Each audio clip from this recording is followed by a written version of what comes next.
कोल्हापूर जिल्ह्यामध्ये अवैध गर्भपात लिंग तपासणी होत असल्याबाबत प्राथमिक माहिती मिळाल्याने कोल्हापूर जिल्ह्याचे पोलीस अधीक्षक यांनी कोल्हापूर जिल्ह्यातील सर्व प्रभारी अधिकारी यांना अवैध गर्भपात निदान करणारे जे कोणी इसम असेल त्यांच्यावरती कारवाई करण्याच्या सूचना दिलेल्या होत्या। त्या अनुषंगाने 3 स्टार लॉजिंग कळंबा येथे दिनांक 26/7/26 रोजी रेकॉर्डवरील आरोपी स्वप्नील करबा पाटील हा त्याच्या काही साथीदारांसह अवैध गर्भपात तपासणी करीत आहे अशी बातमी मिळाल्याने त्या ठिकाणी करवीर पोलिसांनी छापा घातला होता। त्या ठिकाणावरून 2 एजंट महिला यांना ताब्यात घेतले होते।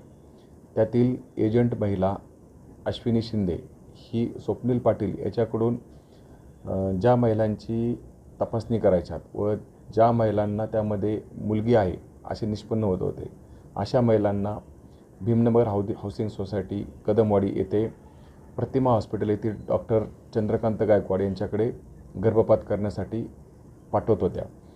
त्या अनुषंगाने करवीर पोलिसांनी पोलीस उपाधीक्षक सो पवार यांच्या मार्गदर्शनाखाली आम्ही त्या ठिकाणी छापा घातला असता त्या ठिकाणी एक बनावट पेशंट त्या ठिकाणी आम्ही पाठवून दिला।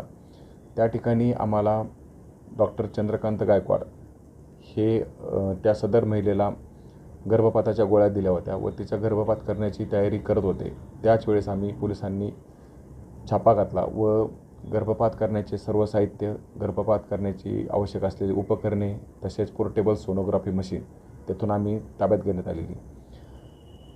त्यामध्ये आम्ही आरोपी चंद्रकांत गायकवाड प्रतिमा हॉस्पिटलचे जे चालवतात त्यांना आम्ही ताब्यात घेतले।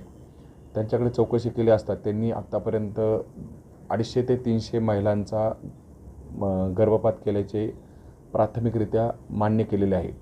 त्या अनुषंगाने करवीर पोलीस ठाणे तपास करीत आहे। डॉक्टर चंद्रकांत गायकवाड हे यापूर्वी शासकीय सेवेमध्ये नोकरीस होते। त्यांनी यापूर्वी रत्नागिरी, सिंधुदुर्ग, रायगड, बीड या ठिकाणी सिव्हिल सर्जन म्हणून नोकरी देखील केलेली आहे। तसेच ते मुंबईतील सेंट जॉर्जेस हॉस्पिटल याचे असिस्टंट सुपरिटेंडंट होते व पुणे येथे सहाय्यक संचालक म्हणून निवृत्त झाले होते। त्या संदर्भात आम्ही त्यांच्यावरती कारवाई करीत आहोत। सध्या ते आंतररुग्ण म्हणून रुग्णालयात दाखल आहे।